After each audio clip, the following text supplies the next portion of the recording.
We helped this brand go from 150,000 to 535,000 in a single month, all within 14 months, following these 3 pillars, which I'm gonna go over with you in this video.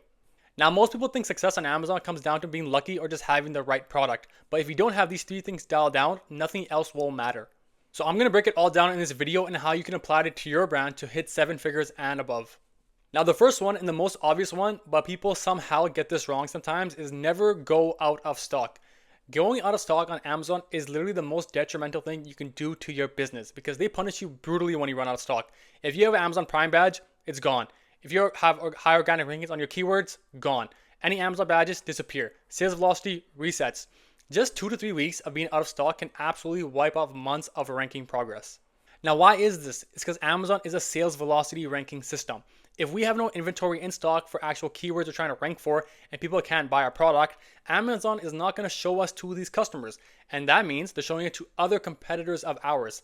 And they get more sales velocity, they get that organic ranking that we had before. Now, when we're back in stock, it's a whole reverse. Our competitors are much above us and we're down at the bottom again. And it's like a complete race back to the top to get those organic rankings up. So what does that mean? It's going to be a never-ending battle. Try to regain your organic ranking. You're going to be spending a lot more on PPC, probably at a high cost per click because you want to be a little bit more aggressive. But if your competitors have already dominated those spots, they don't want to give it up either, right? Because you slipped up. So now it's a whole race and you have no idea whether you're going to attain those organic rankings and you might be super PPC reliant now. Hey, if you're an Amazon seller serious about scaling your business on Amazon, we're offering a free in-depth audit of your brand. We'll cover exactly what's working, what's not working, and give you a plan of action to efficiently scale. So it should be the first link in the bio and also in the comments, and we'll get that forward to you. Now let's get back to the video. Now this is one of the biggest issues because I see a lot of brands lack to go to 7 figures because they have such small organic sales because they are super PPC reliant. Their organic ranking is not bringing enough traction. I promise you, if you have 50% PPC sales and 50% organic sales, that's not the right method for you to grow long term. It should be a balance of having much more organic sales to the point where your PPC is just driving and holding those rankings up for you. Okay, so we don't want to run out of stock. So how do we prevent it? You have to forecast. You have systems in place built so that you never run out of stock. And if you know that, you're going to be ahead of time and forecast it. So 4 to 6 weeks ahead is what I typically recommend. Okay, FBA and both FBM. You should always have some sort of inventory in your FBM as a backup. If anything else goes wrong, we know tariffs situation went along, anything goes on in your factory, you want to have some sort of backlog of inventory to send in, especially in these dire situations. So the key metrics we want to track: days of inventory on hand, okay? How many days until you run out of stock at your current sales price? So I'll go over exactly how we're going to figure this out. Lead time. How long does it take to produce, ship, and check in stock at Amazon since you do an actual order? This is very, very important. If you don't know your lead time, how are you ever going to officially scale? Next thing is Reorder Point Formula. So this is pretty much your daily sales velocity times your lead time plus your safety stock. This is your main measurement of exactly this is what I have, this is how much time is left, and without this, I don't know how I'm going to forecast forward. Now let's have a look at good inventory management. So if you don't know, go to Amazon Seller Central, manage your inventory. It shows you for each product your inventory. So for example, last 90 days, this is very important. Amazon's already giving you the data of how many units you sold in the last 90-day period, okay? Now it goes over the actual inventory overview. Obviously, we have 859 units right here. Now, the most important thing is how much do we have access or how much do we have lack of?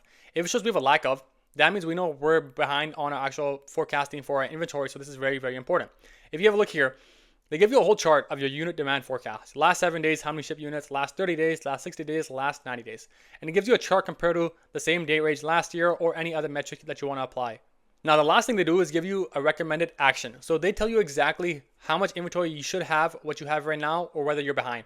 So for example, this listing, we had 342 estimated access units, which is not the worst thing to have. We have a lot of units, but this product has a lot of demand. This is why you want to be super careful.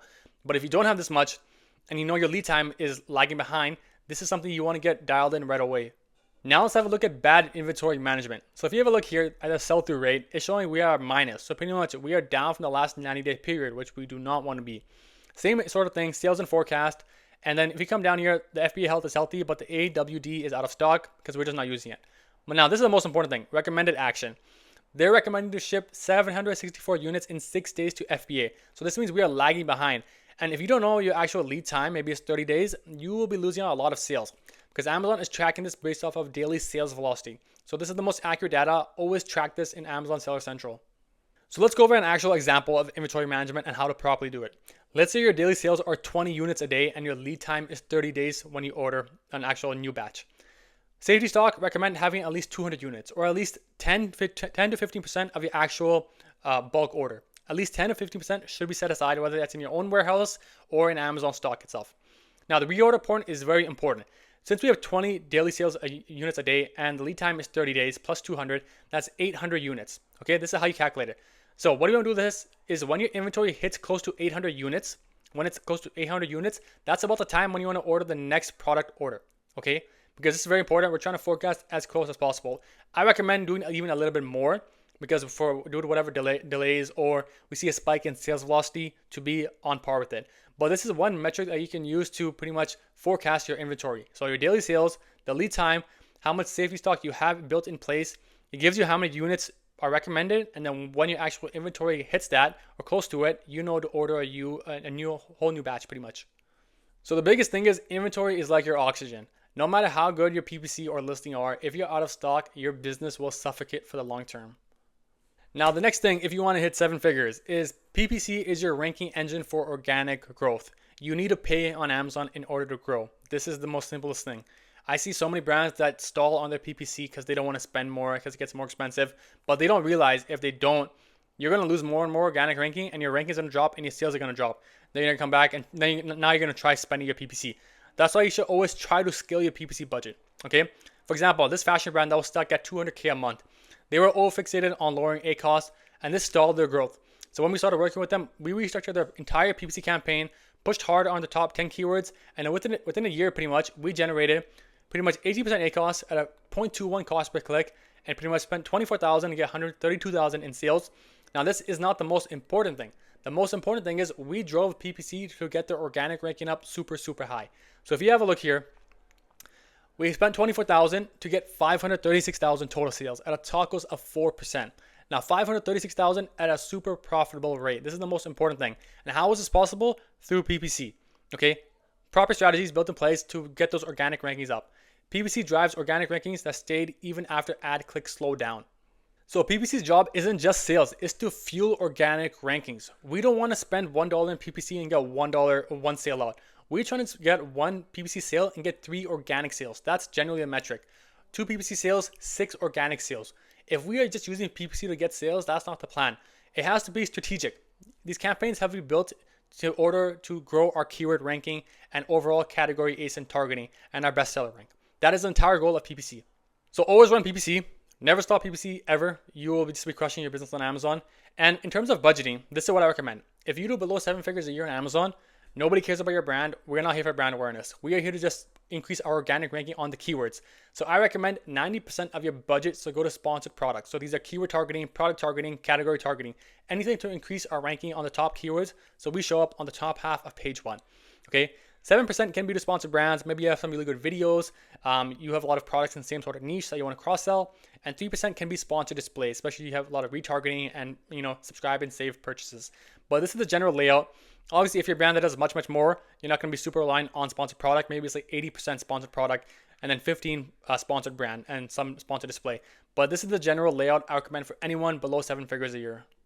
Now, what are some metrics that actually matter? Okay, so if your TACoS is in the 10 to 13% range, this is healthy growth.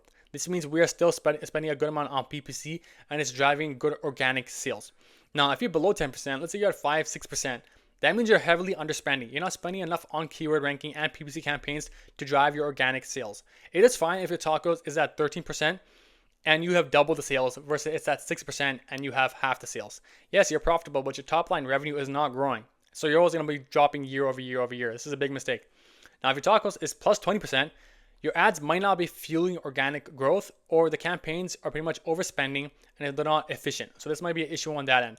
Ideally, 15 to 60% TACoS is completely fine if you're actually tracking your organic ranking and it's going up higher and higher.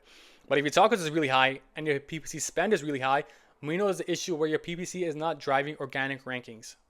So this is an optimization system that you must apply pretty much every week if you want to efficiently grow your campaigns. Weekly bid adjustments. Analyze your campaigns, see if you have to increase the bid by anything, negate keywords, put keywords in new campaigns, because it's always a game of A/B testing your campaigns, okay? How do we do this? Bi-weekly search term reports, pull the winners, negate losers. Always figure out new keyword opportunities is very important. Never let your campaigns run out of daily budget. Manage by bids, not budgets. Because if you stop your budget halfway through the day, that's half the day where you're not showcasing for your customers while your competitors are. So you never want to do this. Scale budgets in 5 to 10 increments when results prove it. Like I said, you always want to scale your campaigns. If you're not scaling anything, you're just going to be dropping year over year. So if you see results, scale it by 5-10%. Whether it's a keyword, whether it's a product targeting, whether it's your overall budget, try to scale. And obviously, if it's not performing well, then try to scale down a little bit and readjust and reanalyze everything. I have a bunch of Amazon ads videos. I might link it somewhere over here. You can apply a bunch of different campaigns, exact match, broad phrase, product targeting, business, B2B placements, all sort of things. So I'll link that somewhere here. So the last point is maxing out conversion rate, pretty much your listing quality. Pretty much traffic does not result to anything if we're not actually getting sales. We're just wasting money on PPC. That's why your actual listing quality relies so much, because we need our conversion rate to be on par with our actual search volume, okay? Traffic without conversions is wasted money. So I'm gonna go over a bunch of things that can max out your conversion rate. So the first thing is pretty much your listing is your lifeline. And the number one thing for your actual listing that the first impression is your click-through rate, your main image. If your main image does not sell your product, no one's going to buy it. Imagine when people search a keyword, they see 10 to 30 different products, all different competitors. How do you stand out in that market? How do you become that one click out of 20? That is the most important thing, because if you have the best listing and everything, it does not matter if people don't actually click on it. So what can we do? We can optimize your main image. Let me go over a few things you can apply for that. So if you sell a 5-pack of t-shirts, make sure you're showing the actual 5 packs on the actual main image. So this image has actually 5, the same people, but it's 5 different colors. Now this is the same one. The number one thing people see before they even click on your listing, they see 5 separate shirts for this price point. That's why it's doing about $167,000 a month. Now have a look at this listing, this charcuterie board. Hopefully I said that right. Look at how much is jam-packed in this main image, okay? Just look at it, doing 142,000. We have the box, okay? Most important thing about the box, we have the main keyword on it. Charcuterie board and cheese board set. This is probably the main keyword people search for when they're actually trying to buy this product. So you see how you can see it right away, and this improves your click-through rate because it's also the main thing in the title. This is very important. We have the ribbon here. This is amazing packaging. It shows you, it's easily readable, okay? Now we go into the actual product itself. So we have the actual board, but they put actual fruits on it, spoons, utensils. There's a wine glass, there's another wine glass here. It's pretty much the whole set. Now we have the second product here with the actual fruits. You see how jam-packed this listing actually is? This is super important because it's showing the customer so much value in your image. Look at it. It's the #1 bestseller in serving boards. And I guarantee you it's because of this main image. Now the last one we can go over is sort of the same concept. It's a pet grooming rig. Look at this, doing about $377,000 a month. Have a look at the main image. We know right away what it is. It shows you exactly grooming tool. We can read that easily. Made in the USA. The packaging shows over 1 million sold. So that's actual good social proof, okay? If that's true. Now we have dematting, deshedding, detangling. See how it's so easy to read? Then we have the actual product outside of the packaging. This is a perfect example of your main image. If you sell a supplement, show your pills, show the made in USA, show the actual main keyword on the packaging itself. If you sell a dog product, show an actual dog using it. If you sell a baby product, show the actual baby in the main image. There's so many different components based off what you sell, but you really want to optimize your main image because it's the #1 thing that drives sales to your actual listing. Now, in terms of testing your main image to see if it goes well or not, you can use a tool like PickFu where you try out 5 different variations of your listing, how many images you have, and pretty much use actual demographic people, and they'll let you know exactly what image is the best. Then once you're done with that, you want to go to Amazon Manage Your Experiments. So it's actual data from Amazon. Amazon Manage Your Experiments. I can't even spell it. Let's see if it pulls up. Amazon Manage Your Experiments. So pretty much you can run 2-week tests of different products and their main images, and Amazon will actually let you analyze the click-through rate for each of them separately. Now you have actual data to build upon and identify which main image you always want to run from there on. Now, in terms of conversion rate, there's a bunch of things we can also build upon. So pretty much your main keyword should be right at the beginning of your title that people search for. That is very important. Your bullet points should start with benefits. People don't care about your actual, what's included in it. What does the product do for me? So lead with your benefits, okay? SEO-optimized listing, obviously include all relevant keywords. I might leave a video here about SEO, another thing. Infographics and lifestyle images, super important. You want to showcase your product in real-time use, showcase the benefits, people using it, and also a video and perfect A+ content.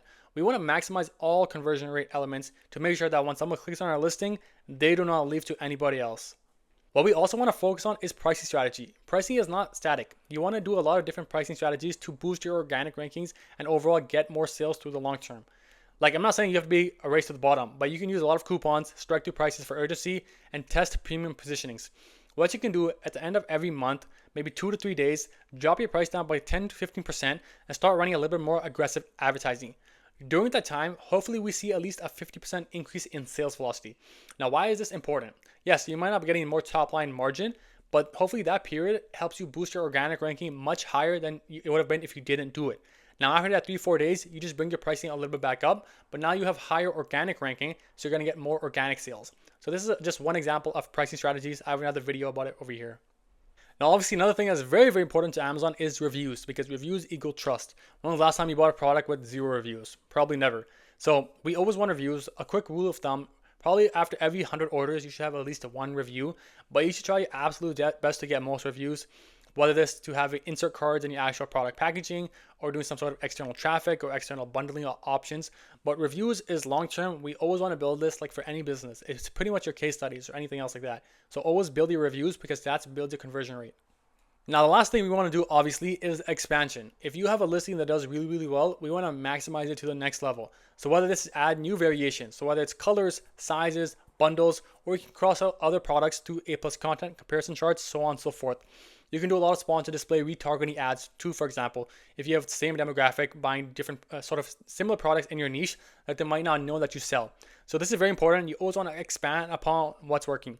If you have 10 listings up, maybe 2 to 3 are your winning listings. So you want to maximize those. How can I add new variations? How can I play around with pricing? What should the PPC budget be for this? I need to double down on it.